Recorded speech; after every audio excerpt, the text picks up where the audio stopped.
Ahum, everyone.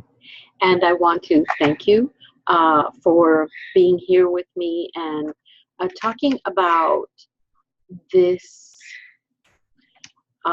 topic of delivering Reiki to those that are ready to pass on. I will be very, very honest. This is not an easy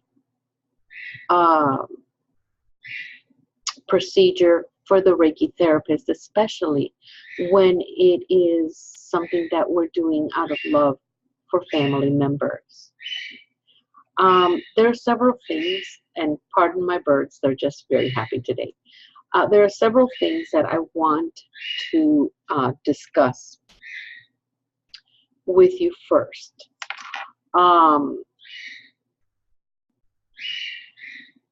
If you feel that you are the person, the Reiki therapist, that can do this work for your family and friends, if you feel you're strong enough, or you are getting the calling to do this, and most of you will, because you know that this is something, it's a gift that you will be giving these people, then go ahead and do it. Of course, you ask first, But sometimes there are those people that are already in hospice and they are unresponsive. You ask a family member. And if they say yes, as you approach the person, you communicate to their higher self. Or you can use their guardian angel or spirit guides as a proxy for that communication. You are going to know when you get the okay. And that is when you'll begin to start your session.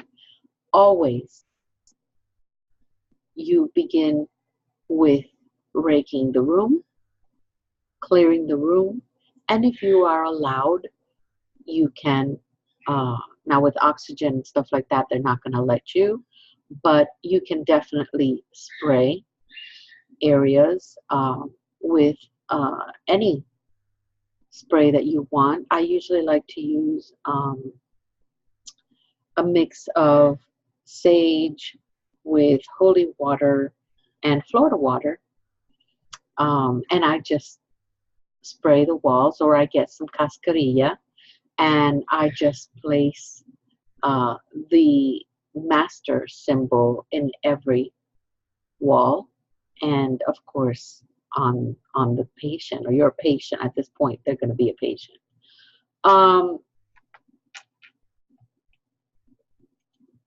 For some of us, this is a service. This is a transition in the Reiki movement, where we find ourselves that at some point we want to do that for the living as they're ready to transition, or for those that are already on the other side. It can be done at either point. For me, it is a way that I can help those release their hurt, release their past memories of what they're leaving here that have hurt them throughout their lives. And for me to be able to show them that they're really not dying. But the most important one is to relieve the pain. There's a lot of pain, physical pain, that a lot of people go through because they are sedated. They can't tell you that they're in pain. And then you have their mental and emotional. A lot of these people can still hear you. They can hear you, and they know exactly what's going on, whether they're still in their bodies or they are already transitioning away from their bodies and they're maybe yay close, or perhaps even still surrounding their body, waiting for the body to let go. That is a thing, people. They are around us and their body until the body finally says, I'm done. you can find a lot of information on doing Reiki for people that are passing, uh, people that are in comas, people that are in hospice. Um, and Reiki is one of the most beautiful experiences that I've had. I've done two for two people that have passed, and numerous for those that have already passed. So is it something that you can do? Are you being called for that? Are you afraid? Don't be. Because Reiki cannot harm you, and Reiki certainly cannot harm the person you're doing this for. So you're going to protect yourself. You're going to protect your space. You're going to protect everyone that's there with you, and you're going to protect your client. And like always, you create your safe space, your sacred space, and bring in all of their guides and angels, which most of them are still already going to be there. However, you want the awareness of everybody else. So they can also ask for theirs to be there with you during this Reiki healing. What is the difference between a normal session and a palliative session?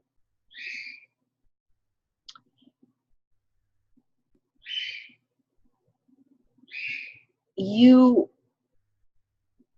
might have to do this Reiki without hands-on. It's not any different than when you do it to anybody else. I don't apply hands unless it's family, okay, and my friends. But a lot of people just don't want to be touched, and it doesn't matter. Reiki is smart. Reiki is going to go where it needs to, whether the person is here or sitting across from, across the living room. It will get to there. It is the intention. Now, the intention that I like to use is for the calming and the acceptance of the family, but to alleviate pain, fear, and to calm the person that's there so they can think and make the proper choices that they need to, so their bodies don't linger, so their souls don't linger, so that it is a smooth and comfortable move and transition to where it is that they need to go.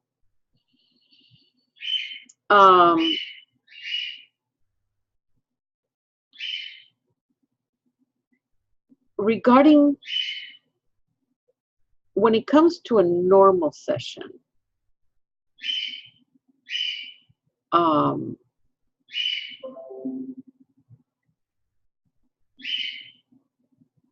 what happens in a normal session,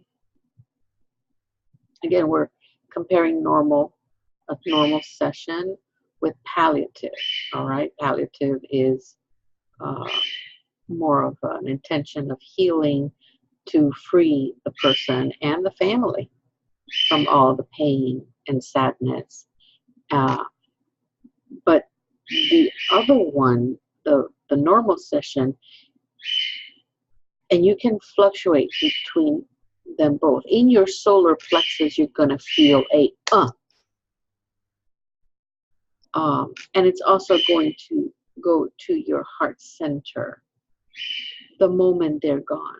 The moment that if you're there, if you're lucky to be there, and it should just be family, to be very honest. You go, you do your work, and then you leave. But if for any reason you have detached and you're back to normal mode and the person leaves, which happens a lot, you're going to know, because your heart center, your solar plexus, since it's been engaged and giving energy, all right, those are the two areas, main areas that you're going to feel this ooh. It's like boom. they're gone. That is,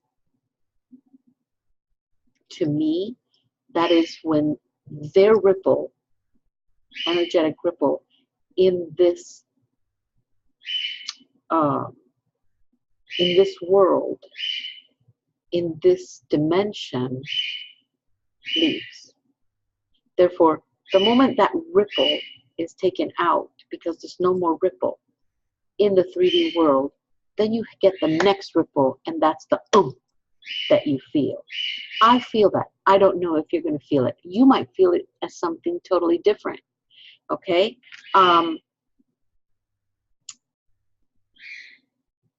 But you do feel that. And it's also, you know, when that ripple gets taken away from the universal ripple, but here on this dimension, it's like they've been, boom, they pluck. It's like a pluck. All right, so if you feel that, just know that that's what it is. So they're plucking that energy away, and then it's like jello. Now you get new energy that comes closer to you. There is nothing that is going to happen to you. Understand that there is nothing that can happen to you. It is a beautiful experience. It is something that you don't have to worry if you did it right or you did it wrong. You did it by your intuition. You did it as Reiki designed it to be. And keep in mind that that person that you're helping transition wrote you in their story to help them go through. So it is an honor. And you should feel humbled if you are asked to do this, because it is a humbling experience. It is a beautiful experience. What do you use? As a Reiki master, all I need to use is my master symbol. And you're going to see them calm down. The breathing gets softer, and the family feels better. You're going to feel a lot of support. But where is that support coming from? From the Reiki collective and your spirit guides. So definitely it's something that is very good. If I see that there is a lot of turmoil, emotional turmoil, I always add Seiki or hearth, and then continue moving the Reiki around. And that what I use is I use a pulse or like a wave method, and it's you're moving the Reiki to where it needs to go, and I use that method. That method was given to me a while back. Or you can just, wherever it is, it doesn't really matter. Reiki is going to go where it needs to.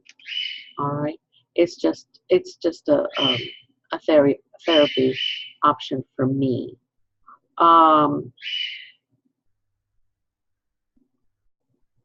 What has happened is a lot of people have transitioned the moment I'm done with the Reiki, and I walk away, because it is a moment for the family.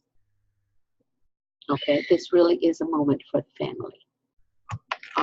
And I leave so they can grieve and they can get themselves where they need to and say their final goodbyes. And I'm trying to figure out if there is anybody that I've done that has been different. It's all, they have a different feel. Every passing, I call it passing Reiki, it has a different feel, but at the end, it's the same thing. You end up feeling the same energy.